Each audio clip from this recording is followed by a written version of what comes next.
All right, in this video, we're going to look at how the U.S. Constitution fixed the Articles of Confederation. Last week, we had a screencastify through Edpuzzle that we saw about the U.S. Constitution and touched on some of this, but just to clarify, a few points.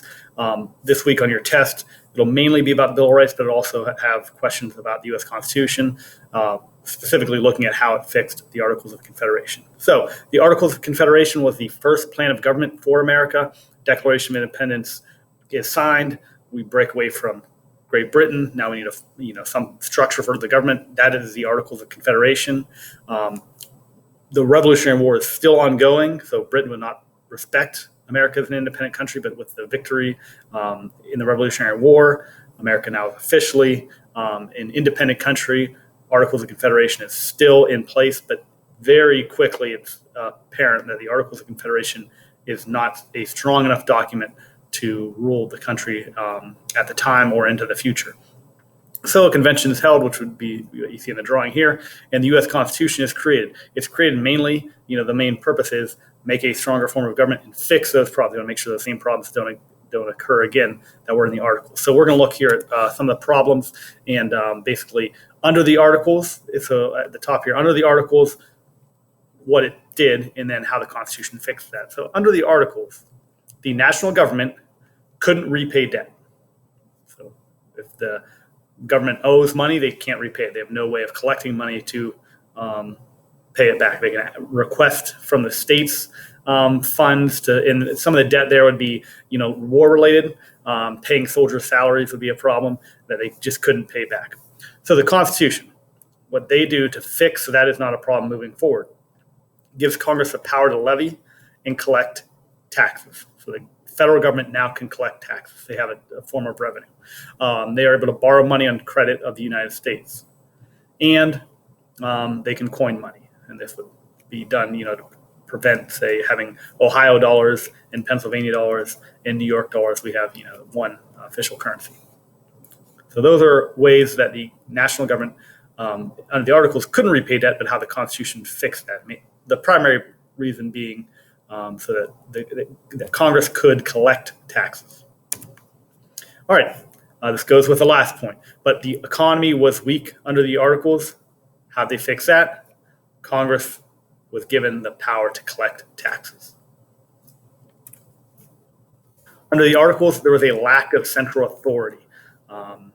There was a president position, but it was just a part of the legislative branch. Didn't have a 4-year term. So it wasn't really a powerful position like we would think of as the president today. So to fix that, the executive branch was created, led by a president of the United States. So there is that central authority figure in America now with a president position. The president does not have all power. There's other branches of government. There are checks and balances. That's going to exist in the Constitution. But you do have that central authority figure, which can be important for issues at home in America or also with foreign countries. All right, under the Articles, disputes could not be resolved between states.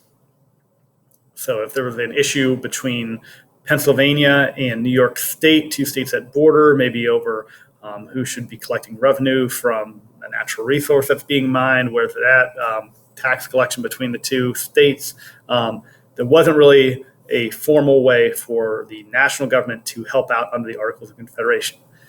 That changes. Congress now is given the power to regulate commerce with foreign nations, but also among the states. So the National Congress has that power to regulate trade between states, which would help them to resolve any disputes that exist between states.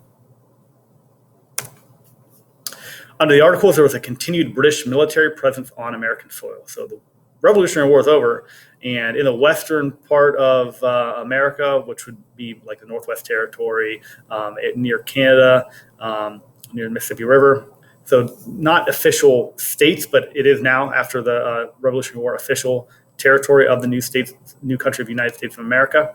But there still were British military installations there, and really nothing under the Articles that the U.S. government could do about it. So Congress is given the power to raise the military and to suppress insurrections and rebel invasions. So they actually can do something to stop a foreign enemy or even an at-home enemy trying to do something that would harm our country.